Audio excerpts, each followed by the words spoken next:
Oke Bang Nak, mungkin bisa dijelasin ada agenda mungkin hari ini atau seperti apa Bang di Bali? Ya, jadi saya perlu jelaskan semuanya dari asal muasal masalah ini biar jangan dibilang hoax ya. Yang pertama, saya dapat kuasa itu tanggal 14 Maret, di mana klien saya Dira itu sudah mendapat panggilan sprindik ya, sudah dari sidik di tanggal 18. Sehingga tanggal 18 saya mendampingi klien saya Dira di Polresta Denpasar. Lalu balik jam 1 malam kita balik. Pulang seperti biasa saja. Lalu masalahnya muncul di tanggal 3. Tanggal 3 itu penetapan tersangka, tapi tanggal 4 jam 8 itu surat penetapan tersangka baru dikasih ke klien saya di rumah di Cibubur. Saya jam 10 dapat suratnya. Lalu saya bilang, oke, kalau begitu kita ketemu di Senayan City jam 4. Lalu jam 2 dong dia dari rumah, dari Cibubur, berangkat dengan kakaknya sama anaknya 2 ini. Dalam perjalanan di pom bensin, lalu terjadi penangkapan.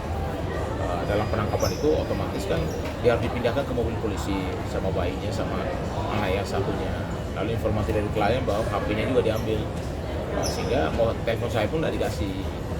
Dalam perjalanan akhirnya polisi bersama klien saya kembali ke rumahnya karena anaknya masih 2 gitu. Nah, yang menjadi persoalan di sini adalah sampai di rumah terjadi perdebatan. Makanya di video viral itu kan ibunya kan sempat debat-debatan, kenapa anak saya dibawa, tunggu pengacaranya dulu. Lalu saya dihubungi, saya datanglah ke rumah kan, ke Cibubur. Sampai di sana terjadi perdebatan hukum juga. Lalu setelah perdebatan, saya minta supaya ada penundaan pemeriksaan. Akhirnya ditunda ke tanggal 6. Dan tanggal 6 itu ternyata dikasih surat panggilan pertama, itu tanggal 8. Pada saat tanggal 8, saya dampingi Padiranya. Sebelum saya dampingi, saya sudah masukin surat ke Pak Kapolresta, yaitu surat tidak ditahan, penangguhan penahanan, dan juga surat perlindungan hukum, termasuk jaminan dari keluarga, supaya termasuk kantor saya, supaya tidak melarikan diri, sesuai dengan KUHP lah gitu ya, bagaimana seseorang ditangguhkan. Ternyata jam 3 sore, jam 2 disodorkan surat penangkapan. Kaget dong saya, loh kok ditangkap ini? Ya bang, ini kami yang menjalankan perintah. Oke, kalau begitu klien saya tidak tanda tangan, artinya menolak, sehingga dibuatkan berita acara penolakan penangkapan. Jam 11 malam ditunggu-tunggu, saya protes dulu, klien saya kok nggak pulang, statusnya di mana? Oh bang, ini di 1/24 jam. Oh begitu, lalu tidur di mana? Akhirnya dicari tempat di PPA malam itu. Habis itu besoknya jam 1, jam 12 kami kesana lagi tanya statusnya. Jam 2 disodorkan surat penahanan. Disitulah masalah muncul. Satu, tidak lazim lah ya, karena ibu ini punya anak masih bayi dan masih ASI gitu, yang mana pelanggaran HAM kalau menurut saya kita bisa misahkan ASI dengan ibunya. Lalu terjadi perdebatan, tidak apa-apa kalau memang harus ditahan. Saya bilang kami tetap menolak surat penahanan itu, tetap ditolak, tapi tetap dibuatkan berita acara penolakan. Lalu mau ditahan di mana? Polisi mungkin manggil PPA, Perlindungan Perempuan dan Anak Hukum Denpasar, datang berkoordinasi karena untuk kemanusiaan, lalu dibawalah ke rumah tahanan di UPT Denpasar di daerah Pemogan Denpasar Selatan. Disitulah dia ditahan tahanan rumah di UPT dan dijaga juga di sana supaya dia masih bisa sama anaknya, karena anak yang satu itu ada di rumah di Cibubur, jadi pisah ini, anak yang bayi dibawa ke Denpasar, yang satunya di Cibubur. Akhirnya tanggal 11 kejadian ini tanggal 11 karena situasi sudah viral. Tanggal 11 Ibu Menteri PPA, Ibu Bintang Puspayoga itu datang menjenguk langsung Mudira di tahanan rumah di UPT Denpasar. Lalu terjadi komunikasi langsung. Akhirnya berkat Ibu Bintang Puspayoga, saya harus apresiasi pada beliau. Beliau yang akhirnya berkomunikasi mungkin dengan pimpinan kepolisian atau dengan lembaga-lembaga yang karena beliau menteri, sehingga punya akses. Sehingga tanggal 13 pagi-pagi saya di WA oleh penyidik bahwa bang, tolong ketemu di lokasi karena ibu diranya permohonan abang diterima penangguhannya. Lalu akhirnya saya ke sana, selesai Bu Diranya juga kita kawal ke hotel, besok paginya terbang ke sini. Dan PPA, ya terus terang aja ini luar biasa, PPA ini meresponnya bukan hanya ke Bu Dira, tapi terus anaknya satu juga yang di sini. Sempat mau difasilitasi anaknya pergi, tapi karena sempat Bu Dira ditangguhkan sehingga tidak jadi pergi. Nah, dalam perjalanan semining kasusnya ini, Bu Dira ini kan disangka pasal 32. Pasal 32 juga 55. Nah, yang menjadi persoalan adalah di sini saya perlu klarifikasi. Mudira itu memiliki masalah. Ini adalah laporan antara dua wanita. Satu istri sah, satunya pelakor. Selingkuhan itu loh. Ibu ini klien saya laporkan si dugaan pelakor itu di Kodam 9 Udayana karena si bapaknya tentara. Sebelum itu ada laporan KDRT. Jadi laporan ada 3, KDRT-nya sudah terbukti 8 bulan divonis, lalu banding sekarang dikasasi, tapi tidak ditahan. Lalu perselingkuhan ada 2 ini. Ada namanya Mrs. N. Mrs. N sudah terbukti juga karena saat ini masih proses di Auditor Militer Kupang. Ya. Yang ketiga ini yang namanya Mrs. B. B ini bapaknya something lah, orang besar lah gitu. Lalu saling lapor lah. Si B juga laporin dia di Polres Denpasar. Jadi istri sah laporkan si selingkuhannya di Kodam. Si selingkuhan laporkan istri sah di Polres Denpasar. Tetapi yang lebih cepat diproses yang di Polres Denpasar. Sehingga klien saya duga ini benar-benar kental dengan kriminalisasi dan benar-benar intervensi. Saya perlu sampaikan juga bahwa kami juga sudah lakukan perlawanan hukum terhadap kasus ini, di mana kami sudah ajukan pra-plit hari ini, tadi sudah ajukan pra-plit di PN Denpasar. Kenapa? Satu, dari penangkapan sampai dengan penahanan, saya rasa tidak prosedural, sangat dipaksakan, apalagi penangkapan itu tendensius. Makanya sudah sewajarnya penetapan tersangka terhadap klien saya harus dibatalkan. Tapi karena ruang untuk membatalkan itu hanya di pengadilan, makanya kami harus ajukan perlawanan itu di pengadilan negeri untuk membatalkannya. Karena kami lihat dari pasal yang disangkakan pada klien saya tidak punya peran sama sekali soal kasus ini gitu. Untuk kasus yang pelaku utama yang mengupload dia merubah dan lain sebagainya di pasal 32 itu kan sudah ditangkap, namanya Pak Haris, sudah ditahan. Lalu apa peran klien saya? Dia ini sebenarnya awalnya dia adalah mencari kantor hukum. Ketemu si Haris ini mengaku punya kantor hukum, namanya Rika and Partners itu loh. Saya perlu sampaikan bahwa ketika kantor hukum mengambil satu kasus, perlindungan hukum dia itu di bawah kantor hukum. Ketika kantor hukum mengupload sesuatu oleh rekannya, itu bukan tanggung jawab dia. Itu tanggung jawab kantor hukum. Ingat, kantor hukum itu ada undang-undang advokat, di mana dia melindungi kerahasiaan klien. Persoalan tanggung jawab kantor hukum yang mana Rika and Partner? Kenapa tidak diperiksa juga gitu? Jadi saya minta supaya klien saya jangan dikriminalisasi. Yang terjadi adalah dia menggunakan jasa kantor hukum, di mana kantor hukum yang lewat rekannya mengupload semua kejadian itu di media sosial.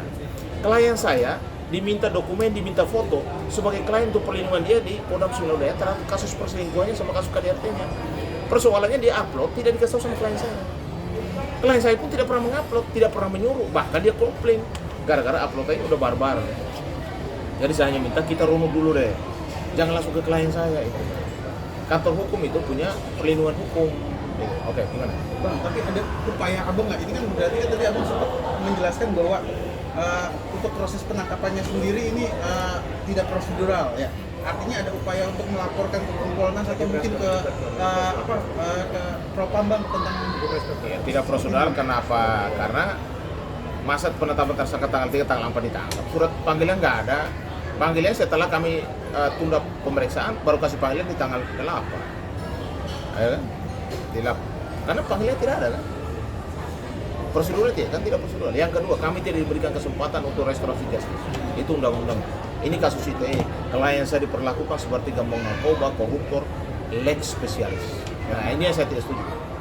Makanya kami sepakat di tim saya di Bali, kami akan batalkan status tersangka di Pengadilan Negeri Denpasar. Dan kami mohon Komisi Yudisial dari Perempuan dan Anak kepada Kodam 9 Udayana dan kepada masyarakat termasuk media untuk mengupload kasus ini. Karena kasus ini adalah kasus kemanusiaan. Jangan sampai hukum itu hanya berlaku untuk hal-hal yang kecil seperti ini akhirnya dikriminalisasi. Saya hanya minta supaya perhatian masyarakat juga kepada kasus ini dan dalam waktu dekat, karena kami sudah daftar dan besok kami dapat nomor perkara, nanti saya sampaikan supaya kapan schedule sidangnya, supaya kalian juga bisa mengawasi. Kami juga minta supaya hakim yang menangani perkara ini untuk supaya dia harus benar-benar berdiri di atas negara. Dia tidak boleh intervensi oleh siapapun. Karena pasti kami akan melakukan segala upaya untuk melindungi klien kita. Saya dapat info kalau ini kan posisinya masih saling lapor nih Iya. antara pelapor dan juga mbak. Saya dapat info kalau ibu dari Mbak Dira juga ada Ikut. pemanggilan. Nah, ini muncul kemarin saya dapat surat panggilan. Saya sudah forward ke ibunya dan ternyata surat itu sprindik, ya, bahwa ibunya statusnya sudah di penyidikan. Kalau menurut saya ada apa lagi kan? Apa urusannya dengan ibu-ibu ini gitu? Kenal kagak, mungkin duduk makan bersama gitu loh. Dia posting kagak, itu hubungan hukumnya apa? Tapi nggak apa-apa. Saya sampaikan kepada pihak kepolisian, penetapan tersangka sudah melalui proses. Tetapi penetapan tersangka bukan berarti orang sudah bersalah. Kami akan lakukan segala upaya untuk melakukan itu. Ibunya nanti juga akan ada lawyer dari Jakarta yang akan juga menyampaikan bahwa langkah dan step by stepnya akan dilakukan. Saya hanya minta terima kasih kepada Pak Kompolnas, Pak Beni Momoto, dan juga PPA, Ibu Menteri, Ibu Bintang Puspayoga, dan juga Bapak Kapolri, Bapak Listio yang sangat concern, dan juga Pak Pangdam Sembilan Udayana, dan juga dari Kasat TNI Angkatan Darat. Karena implicit, harusnya penangkapan itu tidak semena-mena begitu loh. Minimalkan informasi ke kesatuan. Dan ibunya masih sah, belum diceraikan. Jadi status dia, dan dia juga saat ini ditelantarkan. Tidak diberikan nafkah sama sekali. Ibunya bahkan hidupnya teruntang-lanting, harus kepada keluarganya saja saat ini dia harus mengadu nasibnya karena suaminya sudah lost. Dia sudah delete handphonenya ibu tersebut. Tapi Ibu Dira ingin mempertegas saja nih, bener Ibu waktu sempat ditahan ya dengan membawa anak kecil, bisa diceritain gambarnya seperti apa Mbak? Maksudnya prosesnya? Sempat, jadi waktu itu sempat ditahan di Polresta Denpasar 1 hari 1 malam. Saya bawa anak bayi saya tidur di ruangan PPA. Habis itu besoknya sekitar jam 5 sore dibawa penyidik ke rumah UPTD PPPA di daerah Pemogan Denpasar. Itu pun yang mengusahakan Kementerian PPPA-nya, karena Kementerian PPPA nggak ngizinin bayi saya untuk tidur di sel Polresta Denpasar.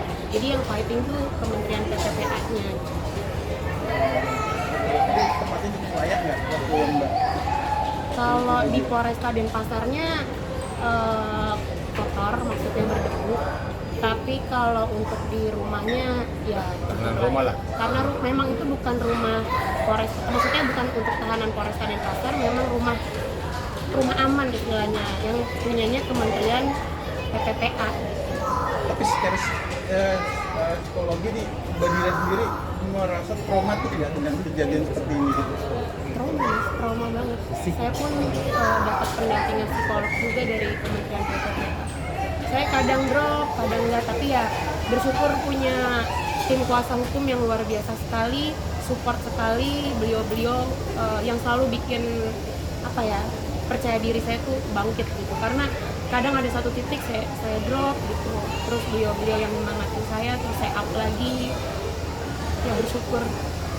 Mbak Dira, tadi sempat notice kalau ditelantarkan ya sama beliau, sama pihak sebelah ditelantarkan. Selama berapa, setahun lebih? Iya, setahun lebih.